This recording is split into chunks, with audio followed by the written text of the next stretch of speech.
Hello and welcome to the Fish House Nation podcast. Today is the second part of our Burbot series. We're talking with Rick Bruesewitz for the Minnesota DNR. He is the Aitkin Area Fisheries Supervisor. Rick, welcome to the Fish House Nation. Hey, thanks for having me, Chris. Glad to be here. Rick, we're talking Burbot today, and you've described it a few different times to me as your favorite fish. Why is Burbot your favorite fish? They're just cool in general. And, I grew up in an area where we call them lawyers, actually, and in central Wisconsin. And ultimately, at one point, I had heard of them. I'd seen some pictures, never really had caught one before. And one day, one of my professors asked me if I was interested in a graduate position working on Burbot on Green Bay and Lake Michigan. How could I refuse? It was just awesome. And ever since then, whether it's the biology of the creature, what they look like, because if you've not seen them close up, they're actually really pretty cool. And the fact that they're the only freshwater codfish in the world, that's pretty awesome too. And they're circumpolar, so whether it's here or in Europe or Northern Asia or wherever, I mean, there's Burbot, and they inhabit a really wide range of habitats. I mean, from the deepest, darkest, depths of Lake Superior to shallow, warm water streams, connected to the Mississippi even up by me. So yeah, they're a pretty cool fish. And they've got a lot of names. You said that you call them lawyer when you were young. I've seen them called ling. Obviously a lot of people call them eelpout. What's with the name? How come they have different names? And it's a colloquial thing. It all depends on where you're from. So we grew up calling them that. I think one of the Native American, the Ojibwe name for them is Misai, ling, pout, eel pout. Gosh, I used to know the German name for him, and I'm ashamed I don't, because my mother translated a German manuscript for me once. Burbot. So I just don't remember it off the top of my head, but it's because they come from all over, and that's where they gain these common names. Scientific name for it is the same all over, and that's Loda loda. So that's where we are. And they're, like you said, they're a super cool fish. This is a fish that was really thought of as kind of a junk fish not too long ago. And now there's really a lot of interest in them. People are very interested in going fishing for them and just, I think, doing what you said, getting a good look at them, because there's still a lot of ice anglers who have never caught one before. But there's, like I said, there's a ton of interest. You see it all the time online, people talking about how to go catch them. What do you think is behind the resurgence in the interest of Burbot fishing? Well, a combination of things. I would say the interest around here was minimal, right? Walleye's king, right? Well, pretty soon, little influence from Wisconsin, and perch are really popular. And, Western states and Alaska, Burbot are extremely popular. So I think it's just a matter of bringing all that together, and that, we're finally catching up to the idea that they're kind of a cool fish. They're fun to catch. They bite, in a similar manner to walleye, if you will. You can catch them in a similar way. You do catch them while walleye fishing on a regular basis. You used to catch them a lot more on places, like Mille Lacs, for instance. Not so many anymore. But nonetheless, I mean, it's once you get into it, once you get past the part that when you grab the fish, it might wrap its tail around your wrist. At that point in time, I think people are once they get past that, they're good with catching these guys, and they actually taste good. So some people have probably heard of poor man's lobster, and that's a common way of fixing them. Basically, they boil them and then dip them in melted butter, just like a lobster. On the other hand, my favorite way of having a Burbot is fresh fried. So it's a big, thick, white, juicy meat. And so, it's an awesome fish. What can I say? Well, you just talked about how they eat, how they are on the plate. Can you tell us a little bit about how they live, especially in the Minnesota area? I know they live in different ways in different habitat, but when we think of places where we'd catch fish in Minnesota, what is their general life like? What are they doing out there? Yeah, that's a really good question because they are completely different than most other species. And I say that because they are a cold water species that has very limited activity, metabolic activity in the summertime. Their metabolism actually goes up so much in the summer that they can't gain weight, if you will, by feeding because they're using too much energy with that feeding behavior. And so they don't feed much, which is one of the reasons, even in these lakes that used to have them, you'd rarely hear about people catching fish in the summer. Few in the spring maybe, and fall maybe, but rarely in the summer, as opposed to everything else that's feeding heavily throughout the open water period. These guys spawn under the ice in late winter, and so their primary time for building that egg mass and building their body stores up is fall through then, and then once they spawn, now it's a time to pick up all their energy for the remainder of the year, and that they do through spring. So they like that cold water. That's, they're a cod. And when you think about cod, you think North Sea, Alaska, all that kind of stuff. And that's what these guys are. Now, interestingly, they can still survive in warmer climes as long as they have the food and shelter and a little bit of refuge that they can get away, which is why you see them still in these, tributary streams to the Mississippi and some other small waters. But those aren't the ones people really probably want to fish because they often just, grow to a max of about 10 or 12 inches. And as opposed to the ones in the big waters, which might get to 3 feet. So. Tell me a little bit about that. Let's say we've got a burbot that's in, let's say Leech Lake or Mille Lacs or something like that. How long do they live and how fast do they grow? How long will it take to get, let's say, a burbot to 20 inches? Okay, so in the old days on Mille Lacs, when we actually sampled numbers, we did some aging, and off the top of my head, I would say, 20 inches might be 4, 5, 6, 8 years old, 10 years old. That's one thing with them is that they overlap in size. They don't all grow exactly the same. There's a lot of overlap in ages and sizes. In better waters, I would say that we're looking at somewhere in the neighborhood for 20 inches. I bet you in the Great Lakes we see that in 4 years maybe.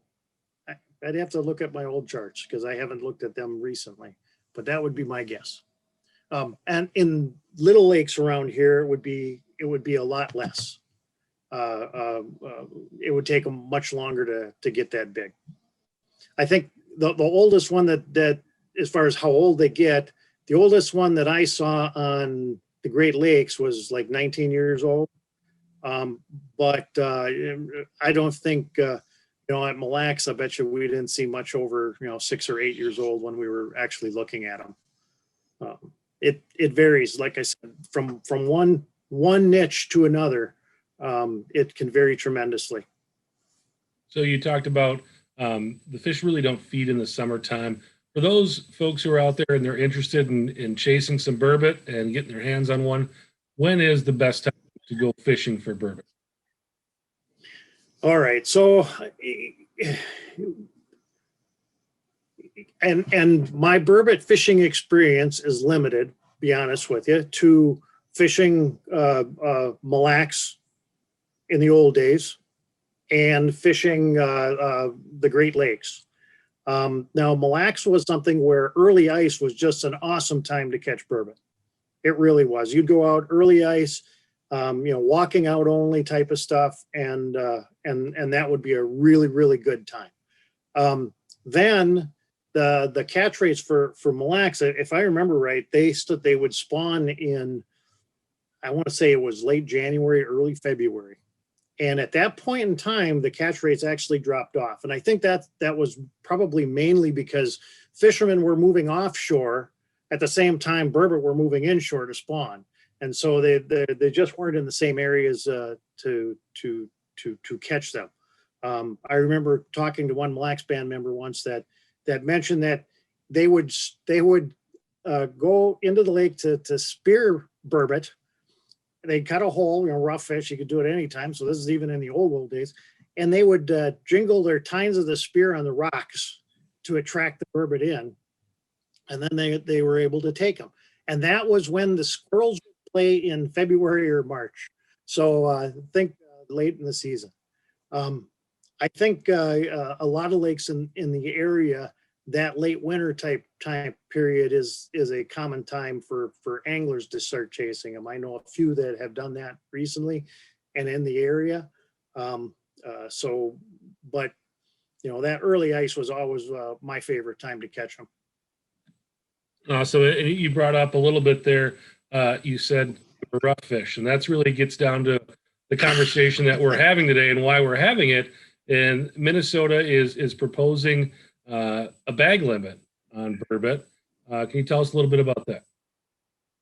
Well, I think and I keep on referring to the old days, and I'm not sure if you noticed, but my beard is a little bit lighter than it once used to be.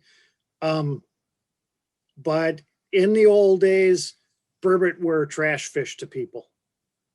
They would catch them and leave them on the ice, which wasn't really good for the burbot. Maybe good for the eagles was about it. And then burbot started going down, not necessarily because of harvest, but I think we've got some trends in climate and temperatures that really make it more difficult in some waters. And so now they were catching fewer of these things. And now they've become a little bit more popular. So now there's a lot more interest in them, but they're in a trophic level that's really similar to bass and walleye, that having them being a rough fish just didn't seem right. I mean, it's an awesome fish. It's a predator. They deserve to exist just like any other fish.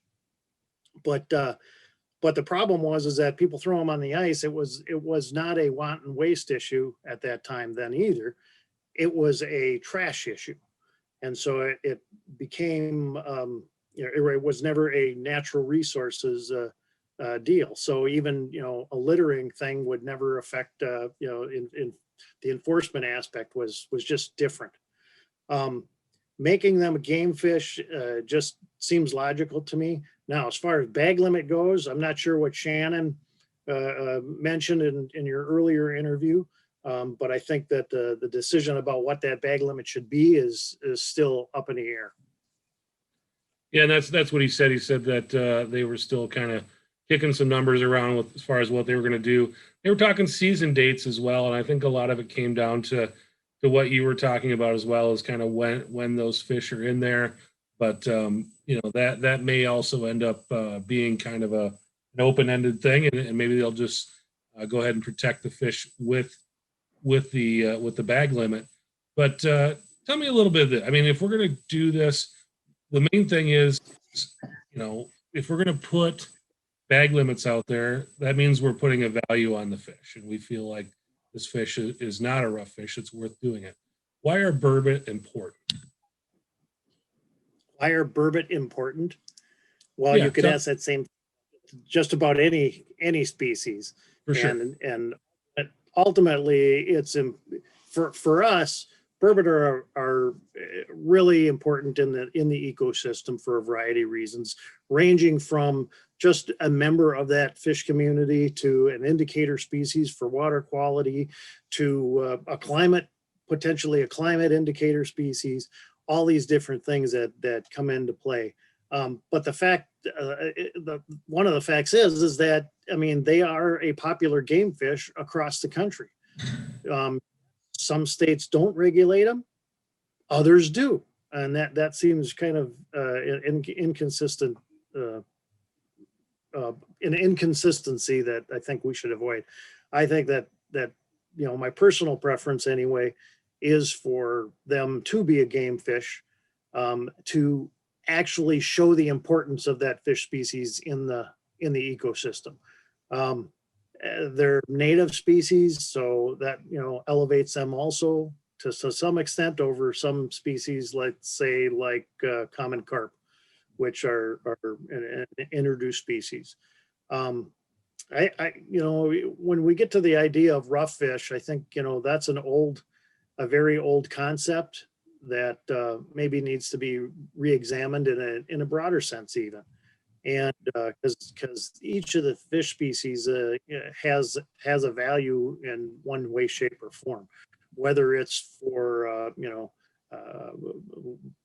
limiting the you know harvesting and eating other fish species that then creates food for another species or whatever, an important piece in the food chain, or as an indicator of you know, water quality and things like that. There's always something about any particular species that is of value. Rick, you talked about having some gray in your beard and on the block when it comes to burbot, and you've studied them, you know, from the time you were a very young man. Where do you see the future of burbot? Where do you think we're going the next 10, 20 years when it comes to burbot, and what are some of the issues maybe that we'll face, and what do you think, you know, maybe some of the victories around that species will be? Well, you know, that last one is really hard to say. What are some of the victories at that species? I mean, more people interested in a species will protect that species for a much longer time. Think waterfowl. Think think walleye, I guess, right? Everybody's really interested in walleye, so we put a lot of effort into protecting walleye and to producing walleye. So, you know, the gaining the win for me would be people interested in the fish. Now, what's going to happen over the next 10, 20 years or so? You know, that's kind of anybody's guess for sure. But, you know, I think the writing's on the wall on some marginal waters. They may not disappear, but I think their numbers are going to be lower than they once were. Their growth rates are going to be lower than they once were in waters where is warmer now. Like I said, they are a cold water species. So, you know, Mille Lacs is very much an anomaly in that, you know, it's big and windswept and doesn't have any cold water refuge in the wintertime, or I mean, in the summertime.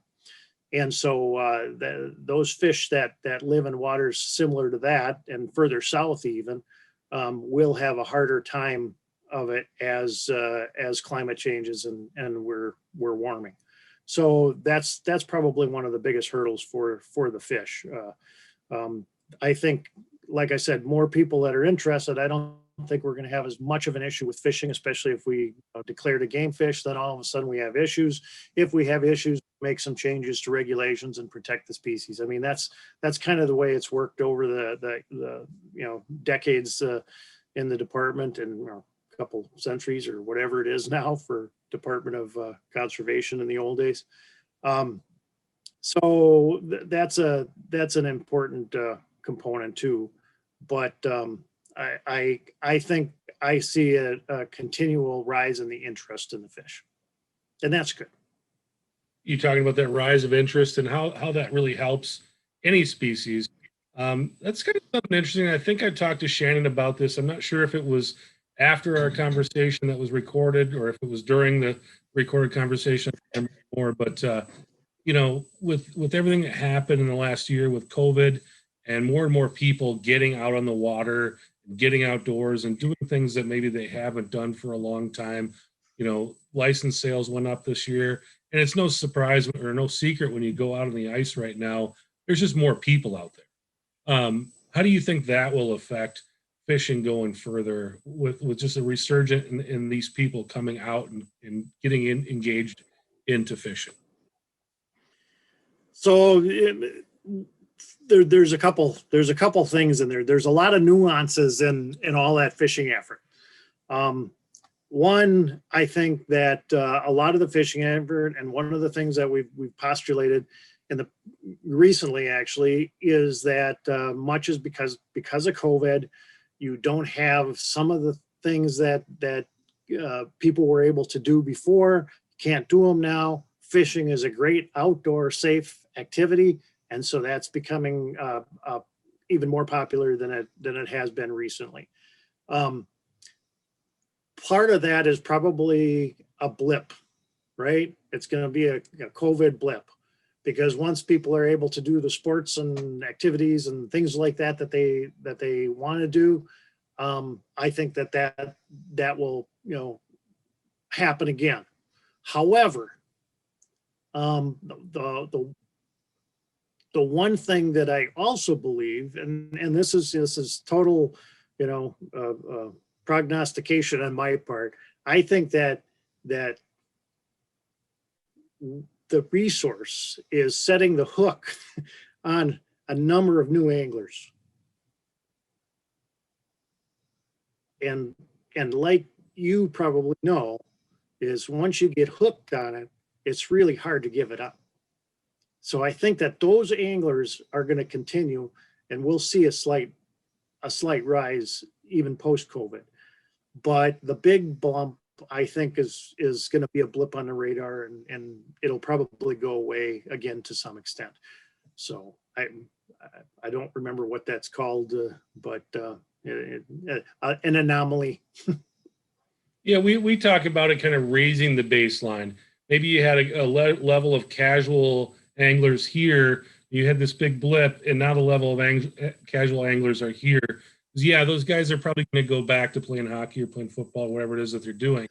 But they have that gear in the garage now, and maybe instead of going out once every couple of years, now they're going to go out maybe, once a month or something from here out. My understanding is boat sales has soared this year, and you don't invest in a boat for just once a year. There you can go fishing different ways from that too. So I tend to agree. I think that, and that's kind of what I was saying, that baseline hopefully has been shifted a little bit up. That would be what I would guess. Yeah, you drive around your area and check out those lots that usually have fish houses on them. Not many fish houses on those lots right now. They're pretty empty. Well, that too, but that one is hard to judge just because of a production standpoint too. But you drive around my area and you look at the lakes on a weekend. Oh my gosh, we had trout opener 2 weekends ago, right? And we have 3 lakes in the county that have 4 now, but 3 that have active fisheries. And one's kind of in the middle of nowhere, a little bit of a sleeper, but the other 2 are pretty well known, and the fishing effort on those lakes was just off the charts. One of them, I think the road was so packed that it took a while for some people to get out because they were parked in basically, so far in. So things like that kind of suggests that. And you just drive around, you look at it. I live on a lake in north of Aiken, and the crappie fishing hole this winter was just packed with anglers. It was a regular thing. Yeah. A little less with the snow and slush conditions, but it certainly was way more than usual. Yeah, we're definitely seeing the same thing. Rick, was there something you wanted to talk about today that I didn't ask you? No, I don't think so. I think we touched on most everything that's, well, okay. So the one thing that we didn't talk about is really their looks, right? I mean, when you look, some fish come up and they're just kind of dark olive green and whatever, and not all that cool. But some of them you pull up are this just gorgeous leopard tiger type of pattern to them. And of course, then with their chin barbel, they're still, they just look cool too, right? So they look cool. They definitely do. Rick, if people want to find out more about Burbot in Minnesota, find out what's going on with them, where can they go?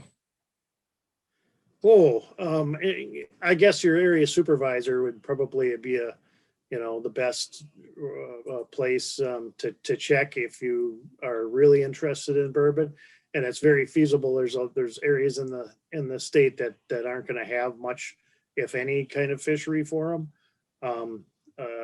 But that's not a bad spot.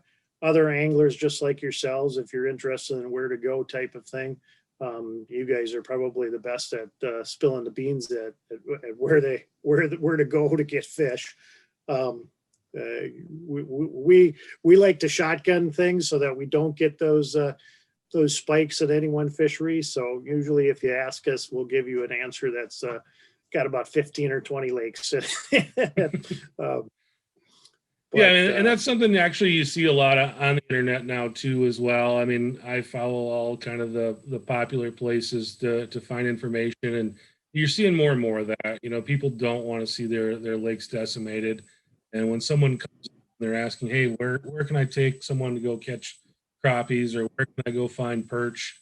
There's a lot of, "Hey, check out the creel surveys on the DNR website," or DM me, you know, where maybe someone doesn't mind sharing their spot, but they don't want to broadcast it to the world. So I think more and more people kind of want to protect those places.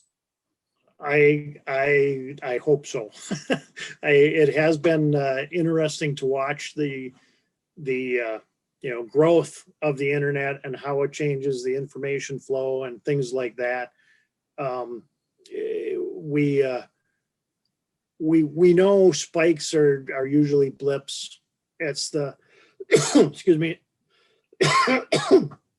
It's the times when that spike turns into a new plateau that we as fish managers start to become a little bit more concerned.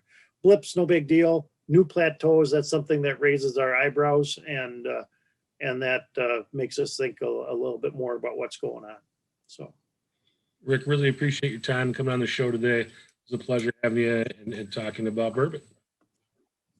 All right, Chris, thank you. Have a good one. Good luck.